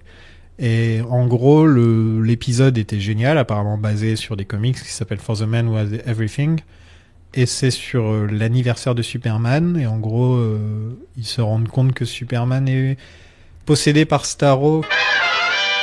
Sofiane du passé dit n'importe quoi, c'est pas Starro, c'est Black Mercy. Signé Sofiane du futur. Starro qui le force à vivre dans un monde rêvé, et le monde rêvé de Superman, c'est comme si Krypton n'avait pas explosé. Tandis que Batman, lui, est coincé dans son propre rêve, où c'est tous les jours, il se bat, il défend ses parents et il arrive à les sauver. Superman se rend compte de la supercherie parce qu'il constate que tout ce bonheur, etc., il y a un truc pas logique, alors que Batman, lui, veut rester dans le monde. Et c'est super intéressant, en fait. Ça te montre la philosophie des deux personnages. C'est super. Et tu vois que là, Batman est vraiment humain, parce que c'est peut-être son seul défaut. Batman, il est capable de casser la gueule de tout le monde, de prendre des armes nucléaires, de les braquer sur des gens. Enfin, tu vois, il en a rien à foutre. Mais tu mets tes parents devant lui, tu mets ses parents devant lui, et c'est fini, quoi. T'as plus de Batman. Et vraiment, je vous conseille, d'ailleurs, entre nous, regardez le dessin animé de Justice League, vous allez être sympa. Et merci à Cléis qui a rejoint le Patreon en direct. Il n'y en a pas beaucoup qu'on ait dédicaces comme ça. On en a pas, ouais, c'est vrai, on fait jamais de dédicaces, mais là on en a un en direct, donc. Et donc ouais, Starro, personnage drôle. Quand tu réfléchis, une étoile de mer géante avec un œil. Enfin voilà. Il y a un potentiel. Mais le concept de posséder des gens en mettant l'étoile de mer sur le visage et tout, et il parle de manière... Ça agrandit son métabolisme, enfin genre ça le rend plus grand, ça lui permet de se décupler, voilà. C'est super flippant quand tu réfléchis. Ouais. Toute cette scène où ils sont tous dans les cages, ils se lèvent tous aussi, ils parlent tous en même temps, Ah, tu retrouves une vibe de certains très bonne zombies, idée, parce que c'est plus ou moins The Thinker le méchant du film. Bon, en tout cas, pour moi, c'est plus le méchant que Starro au final qui. Oui, Starro c'est une victime. Ouais, c'est une victime. Starro avait rien demandé. Qui après veut se juste promener dans l'espace. J'ai pas trop compris pourquoi il disait je veux cette ville, enfin je veux conquérir cette ville. Parce que c'est Starro the Conqueror. Oui, mais bon, genre. Il pourrait très bien. C'est dans son nom. Ouais, mais tu vois, il aurait très bien pu se dire, je suis libre, je me barre, tu vois, genre. C'est ça qu'ils auraient dû ramener à Kang. Lui balancer Starro à la gueule et qu'on n'en parle plus. Écoutez nos épisodes sur Loki. Ouais. Peacemaker est en fait le traître de l'équipe, plus ou moins. C'est pas le traître au final, c'est le plus fidèle, le plus fidèle des agents. Ouais. Plus que Rick Flag, quoi. Ce qui est pas vraiment étonnant. J'attendais un peu tout le film que. Tu sens qu'il y a un truc derrière le perso. Ouais. Je sais pas du tout ce que la série va donner. Après avoir vu vu que c'est chapeauté par James Gunn, je suis pas trop inquiet en ayant vu le film là, mais je pense que ça va être un truc mini-série où ça va être très drôle. Combien d'épisodes ils ont dit ? Je sais pas du tout. Ah, okay. Très drôle, très trash et. Oui, pour les gens qui ne savent pas, ils vont faire une série sur HBO Max, donc sûrement sur OCS pour nous, j'imagine, qui tournera autour du personnage de Peacemaker incarné par John Cena. Une saison 8 épisodes. 8 épisodes ? Ouais. Ok, donc ils suivent le modèle plus... créé par James Gunn, du coup. Plus le modèle Disney+. Ok, c'est bien. Ils font pas des séries de 15 épisodes où ça va s'étirer. Par contre, 8 épisodes sur Peacemaker, putain. Ouais, mais je pense qu'il y aura pas que lui dans la série. Non, j'espère bien, mais quand même, ce serait... T'imagines une série 8 épisodes avec John Cena qui joue la justice, là. Non, mais c'est bon, au bout d'un moment, ça me saoulerait pas mal, je pense. Il tue Rick Flag, donc t'étais un peu triste parce que... parce que le film a bien fonctionné, quoi. Donc c'est que je me suis un peu attaché à lui et j'ai été je m'attendais pas à ce qu'il le bute, en fait. Genre... je pensais qu'il est laissé pour mort et t'as cette scène où tu vois carrément le truc rentrer dans le cœur, quoi. C'est le James Gunn viscéral, quoi. Ouais, et ça te prouve jusqu'au dernier acte, il y a des gens qui vont mourir. Ah ouais. Et contrairement à Suicide Squad, le premier, tu t'es attaché au personnage. Sauf que dans Suicide Squad, il y a même personne qui meurt. Hein. Il y a qui meurt ? Si, il y a l'autre qui fout le feu. Ouais. Enchantress qui passe peut-être, non? Bah oui, Enchantress, ça faisait longtemps. Faut jamais perdre le coup d'épaule. Tu sais que j'ai pensé, tu vois la scène dans le bar quand ils vont tous dans le bar, ça m'avait pensé à dans Suicide Squad où ils vont tous. Et oui, il y a la scène. Il y a une scène dans le bar où t'as des nanas qui dansent et j'ai un peu trop excité là-dedans. Enchantress. Ah, ça faisait longtemps, j'avais oublié. Polka Dot Man a une mort de super-héros. Ouais. Il voit sa mère géante. Très Tu vois, c'est pareil, tu vois, je m'attendais à ce que ce personnage-là meure. Mais encore une fois, sa mort, elle est abrupte, quoi. D'un coup, c'est... Je m'y attendais plus, moi. Ah ouais? Oui, c'est vrai que t'avais la petite team de fin. Ouais, voilà. Au moins, King Shark, il meurt au moins 4 fois, mais il meurt pas. King Shark, il meurt pas mal de fois. Et il revit, en gros. Mais il y a même un moment où il y tire tous à bout portant sur lui et il fait... il se protège un peu. Après, il se relève. Et déchique King Shark, apparemment, c'est le descendant d'un dieu ou un truc comme ça. C'est ça. Un dieu requin, ouais. C'est quoi les drôles de petites bestioles qui s'attachent à lui? Je sais pas. Des trucs qu'ils ont trouvé avec Starro? Ouais, je pense que c'est une ref, un truc un peu cosmique d'ici, mais ça devait être très Pixar. Tu trouvais pas un peu leurs grands yeux et tout, là, mais quand elles sont en mode tout gentil, tu vois, après ça attaque. Ouais, je pense que c'est vraiment, là, pour le coup, je pense qu'il y a un vrai clin d'œil que moi j'ai pas, perso, mais moi non plus, ouais, je sais pas. Bon, sur Patreon, ils sauront nous dire. Ben oui. Ils savent tout. Ils ont Google. Le Discord, plutôt. Ils ont aussi. Oui, rejoignez-nous sur le Discord, hein. Il y a toujours des bonnes conversations, c'est toujours cool. Ratcatcher tue Starro. Oui. Grâce au pouvoir des rats. Voilà. Et, Harley aide, entre guillemets.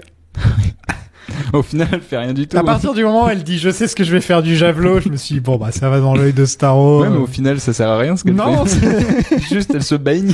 Je me demande même, est-ce qu'elle ouvre l'œil ou non, mais non, parce qu'en fait, quand elle traverse c'est une sorte de, c'est de l'eau, quoi. Ouais, elle se retrouve dans un liquide directement, donc il y a pas de, c'est comme si t'essayais de transpercer de l'eau avec un bout de bois, quoi. Son javelot, elle sert à rien, en fait. Non, ça sert à rien. Et ça lui va bien, le javelot. Et ça permet juste, en fait, à la caméra de suivre Harley et de voir les rats en train de bouffer les nerfs optiques. Dans tous les films, il lui donne une arme, hein, un peu, non? C'est quoi dans Birds of Prey? Je me rappelle plus si elle a une arme. Elle a pas un... Dans les comics, c'est son marteau, normalement. Ouais, il y a le marteau, il y a la batte de baseball. Ouais. Et dans... Qu'est-ce qu'elle a? Je me rappelle plus si elle a un truc. Elle a pas une espèce de gun, Non, je crois que... Mais non, elle a le marteau.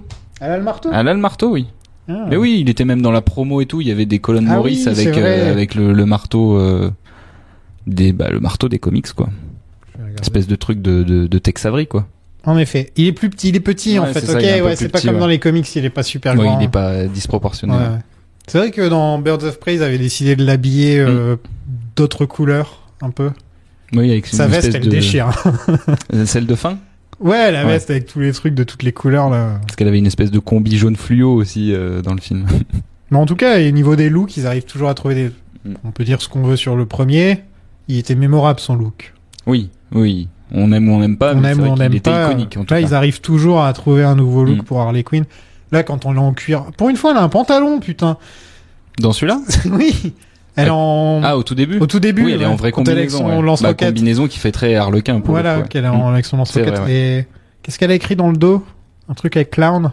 Die Clown, je crois que c'est genre Live quelque chose. Live Fast Die Clown. Ça, ok, ouais. C'est le personnage qui, au final, tu te disais qu'il aurait peut-être le moins de pouvoir. Qui tue le méchant. Ouais. Mais quand tu réfléchis, t'as le pouvoir de... T'imagines à Paris ou à New York ou un truc comme ça, quand t'as le pouvoir de contrôler les rats.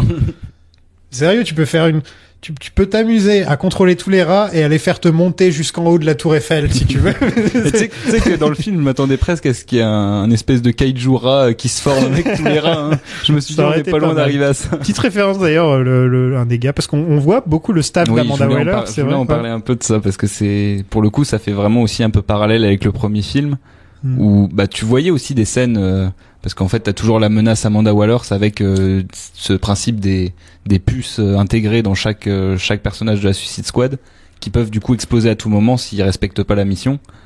Et là, en fait, le principe est un peu retourné sur la fin où t'as un vrai coup de...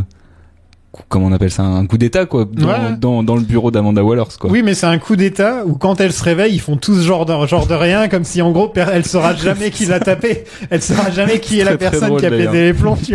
Ils font tous genre l'air de rien. Comme... Oui, t'en vois en train de bouffer les chips devant l'écran. Ouais, c'était sympa ça d'avoir parce que sinon c'était juste Amanda Waller derrière son écran. Oui, on a déjà eu ça. Voilà, ça donne dynamique là quoi. Bonne idée, James. Et d'ailleurs, le staff qu'on revoit dans la scène post-générique qu'on a failli louper. Qui? C'est le staff, c'est vrai, on le voit. Donc ils seront sûrement dans la série, j'imagine. Il y a moyen, ouais. Ils remplaceront Amanda Waller qui doit être trop chère pour être dans la série. Viola Davis dans 8 épisodes. Ouais. C'est pas Murder, quoi. Donc les survivants du Suicide Squad utilisent les dossiers sur le gouvernement US et Starro pour obtenir leur liberté auprès de Waller. Oui, c'est vrai qu'on n'a pas trop parlé de tout ce truc-là, mais du coup Pacemaker... Franchement, le plot principal avec l'île et les coups d'état et les machins, on s'en fout. Ah non, mais ça fait très années 80, ça fait très Expendables, ça aussi, tu vois. Ah bah ça rappelle un peu le premier film. Ouais, le premier, moi ça m'a fait penser, mais c'était ça m'a fait penser au premier Expendables à mort. Ouais, clairement. Et donc ça finit comme ça, voilà. On a 2 scènes post-crédits. Donc une tout de suite, c'était pas vraiment post-crédit, c'est directement après le titre du film. On voit que Weasel est en fait en vie. Parce que c'est vrai, on l'a pas dit, mais Weasel, il meurt, c'est le premier à mourir dans le film. C'est le premier à mourir en se noyant. En se noyant comme un con. Du coup, il s'est pas noyé, mais. C'est très drôle. Franchement, c'était une très bonne idée d'avoir juste bien. Surtout que pour le coup, dans la promo, c'était un des personnages qui était un peu mis en avant pour son côté bizarre. Tu vois, c'est un personnage en CGI, donc tu te dis, ils vont au moins le montrer un peu plus. Non, c'est le tout premier à crever, il crève comme une merde, et voilà. Et c'est pas juste drôle parce qu'il meurt comme ça, c'est drôle parce que Amanda Waller, elle dit, il y a personne qui a vérifié qu'il savait nager. T'as un énorme blanc.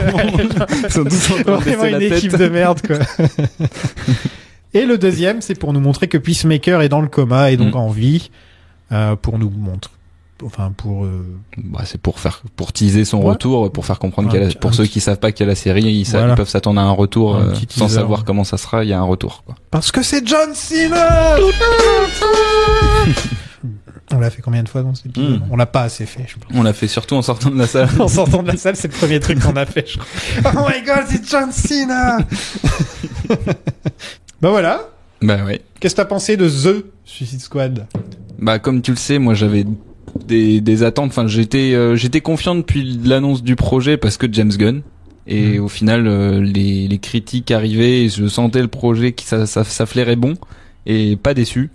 Pas aussi exceptionnel que la manière dont il a pu être un peu vendu, mais ça de toute façon c'est un peu toujours la même rengaine. Mais moi j'ai été vraiment conquis un bon blockbuster de l'été, quoi, comme on en fait plus en soi, enfin comme j'en ai pas vu depuis longtemps. Crade, gore, enfin vraiment genre qui assume son concept jusqu'au bout et qui le fait bien. Et c'est ça que j'aurais voulu voir en 2016, quoi. C'est vrai que ce film, hélas, passe un peu après beaucoup de films. Bien sûr. Et imagine, franchement, si ça avait été ce Suicide Squad là qu'on avait eu à l'époque. Franchement, le DC alternative aurait été beaucoup plus sympa à faire, je vous le dis. Et puis, je pense que Deadpool serait allé se rhabiller aussi. Hein. Ouais. Parce que en termes de rated R, entre Deadpool et ça, il y a quand même une classe d'écart encore. Non, et puis là, c'est bien fait. Moi, perso, bonne surprise parce que j'attendais pas grand-chose. C'est vrai que toi, t'étais plus réfractaire. Alors, en plus, James Gunn m'avait un peu refroidi sur le dernier Guardians. Bonne surprise. Je vois vraiment un mec qui aime l'univers, qui aime les persos, qui aime les films des années 80 d'action, qui aime les 12 salopards. Enfin, non mais tu le sens. Ah bah bien sûr, tu sens vraiment. Ultra référencé. Et moi, à partir du moment où c'est un mec parce que David d'ailleurs, j'avais pas l'impression qu'il aimait non plus tant que ça les persos. Il aimait les rendre cool, mais il avait oublié ce que c'était l'essence des persos, tu vois. Alors que là, tu sens vraiment un mec qui aime ce qu'il fait. Et rien que pour ça, moi je dis oui.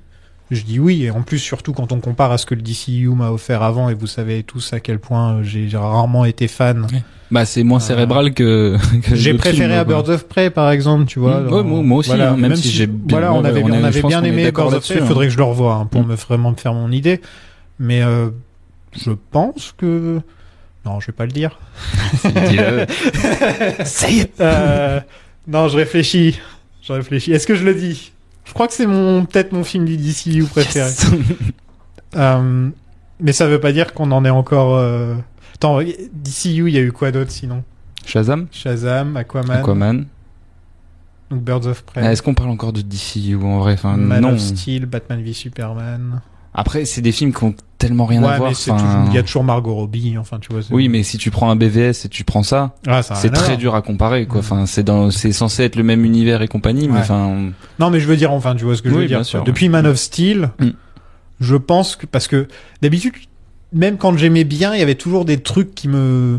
Là, j'aime bien. Mais c'est décomplexé. Je dis pas que c'est génial. Hein. Je suis loin de dire que c'est génial. Je dis qu'il est peut-être sorti un peu en retard et tout. Enfin, tu vois. Mais c'est pas un chef-d'œuvre. Enfin, c'est pas un film qui révolutionne quoi que ce soit, mais c'est un film qui fait bien les choses. En tant que fan de DC depuis que je suis né, ça me fait plaisir. Bah, c'est ça. Voilà. Et je pense que James Gunn, il demande rien d'autre que de faire des films qui font plaisir aux... Comme la série animée Harley Quinn m'a fait plaisir.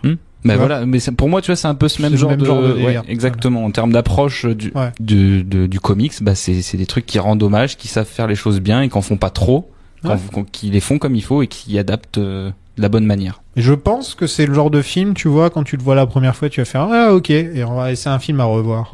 Ouais, il y a moyen, ouais. Genre dans 3-4 mois, tu te le refais, dans 6 mois, tu te le regardes et tu vas faire il était quand même sympa. Bah moi, je sais que là, je suis allé en y allant avec toi, j'ai un peu pris les devants parce que je sais que j'ai toute une bande de potes derrière qui ont un peu envie de le voir et qui attendaient un peu de savoir, tu vois, ce que ça donnait.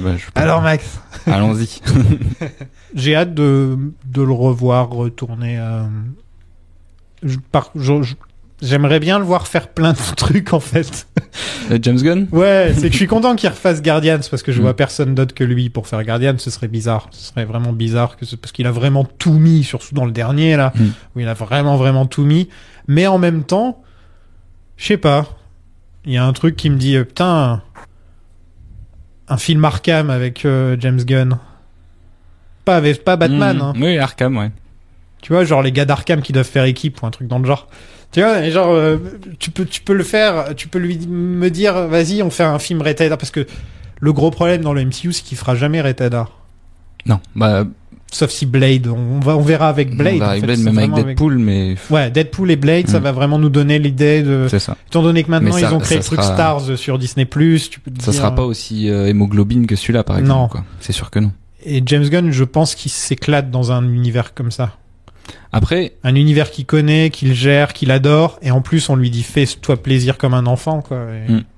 Après, moi, je serais curieux de voir James Gunn sur autre chose que du comics maintenant, oui. Parce que ce qu'il a fait avant, il y a des très bons trucs, il y a des trucs. Tout n'est pas excellent, mais il était aussi plus jeune et peut-être moins expérimenté.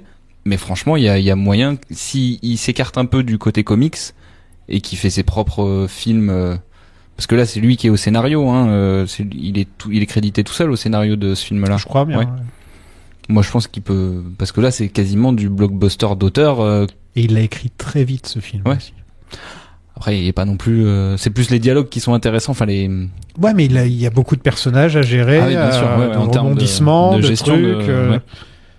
Il l'a écrit très vite. Mais je pense qu'il a été aussi bien rodé avec l'écurie Marvel Studios qui a su, je pense, lui faire un peu comprendre comment fonctionnaient plein de trucs parce qu'il fait quand même partie du pool. Mais là, il y a pas de Kevin Feige au-dessus de lui. Ah non, il y a pas de Kevin Feige. Là, il a vraiment fait le film qu'il voulait faire. Mais par contre, je pense que Feige ou non, Guardians 2, c'est aussi le film qu'il voulait faire.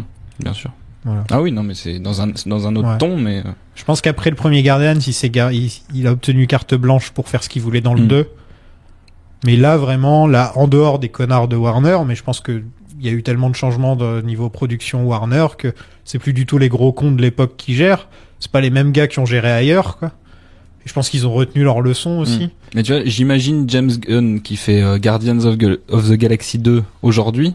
Ego, c'est pas un humain, c'est une vraie planète. C'est une vraie planète. Tu vois, il l'aurait fait. On l'avait pas dit, non, c'est possible. Dans l'épisode sur Loki, là, le dernier. C'est pas impossible, ouais. On avait dit, ouais, je pense que si Ego était fait de nos jours, ce serait une vraie planète qui parle, ouais. Et tu vois, ça revient un peu là-dessus avec ce qu'il adapte là-dedans, quoi. C'est la suite logique, du développement de James Gunn dans les films de comics, quoi. Ouais.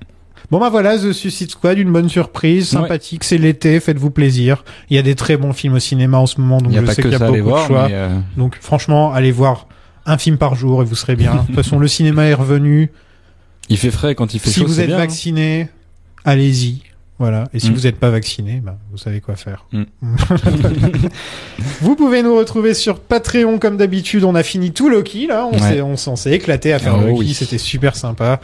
On a fait toutes les séries Marvel maintenant. On est à jour. On a fait WandaVision, on a fait Falcon et Winter Soldier. Et on a fait Loki. Et franchement, c'était trop cool. Je pense que un de ces quatre, je vais peut-être mettre les épisodes de WandaVision en ligne, pour les autres qui ne sont pas sur le Patreon. Je ne sais pas quand, je le ferai peut-être pendant l'été, ça dépend, je ne suis pas sûr. Et sinon, on a plein de vidéos et de trucs comme ça. Enfin, de vidéos audio, voilà. Vidéo audio. On a plein de vidéos audio, les gens. Donc c'est sur patreon.com/plan séquence et vous pouvez nous suivre sur Twitter, MCU DC Pod. Yes. On se retrouve pour Shang-Chi. Oui. En septembre. Et sur Patreon, vous pouvez nous retrouver pour les What If aussi. On va faire la série What If. Qui risque d'être relié au MCU d'une manière auquel on s'attend pas, donc préparez-vous quand même. T'attends quoi de Shang-Chi, là? Shang-Chi? Pas grand-chose. Non. Comme ça, pas de déception. Pas de déception, pas de méga hype. En plus, c'est la pas un bande-annonce personnage m'a pas non plus trop hypé, quoi. On verra, mais je pense que c'est une origin story dans son coin, donc ça sera peut-être un peu moins intéressant si on s'intéresse à la phase 4 pour le développement global, quoi. Le truc avec le MCU, c'est que les origin story, la plupart du temps, sont nuls. Bah, c'est pas qu'elles sont nulles, c'est une fois que les personnages peuvent interagir avec le reste de l'univers que là, ça devient intéressant. Qui prennent tout leur sens. Voir Doctor Strange. Bon, mais tu vois, Eternal, ça va être une origin story, mais là, pour le coup, je suis curieux et intéressé. Ouais. Bah, Eternal, mais... Eternal, ça a l'air beaucoup plus ambitieux. Bah, un peu, oui. Ouais. Mais après, ce que j'aimerais bien, c'est que c'est la première fois où il va y avoir des vrais arts martiaux dans le MCU. Ah, mais ça, c'est intéressant de voir comment ils vont sera bien fait, quoi, parce que c'est un truc qui manquait un peu du vrai combat corps à corps, tu vois. Il y a pas trop ça dans le MCU. Non. Enfin, voilà. On se retrouve à la rentrée, hein. Bah, pour ceux qui sont pas sur le Patreon, on se retrouve à la rentrée. On se retrouve à la rentrée. Salut tout le monde. Salut à tous, merci.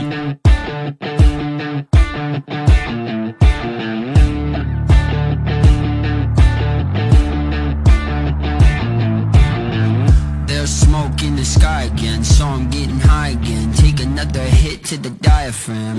I never drew the diagram, how to deal with this shit, so I still and lie again. Whoa, you're my dream, you're my nightmare. Life is a bitch, she don't fight fair. Leave you right there, I was hoping that you'd notice my despair.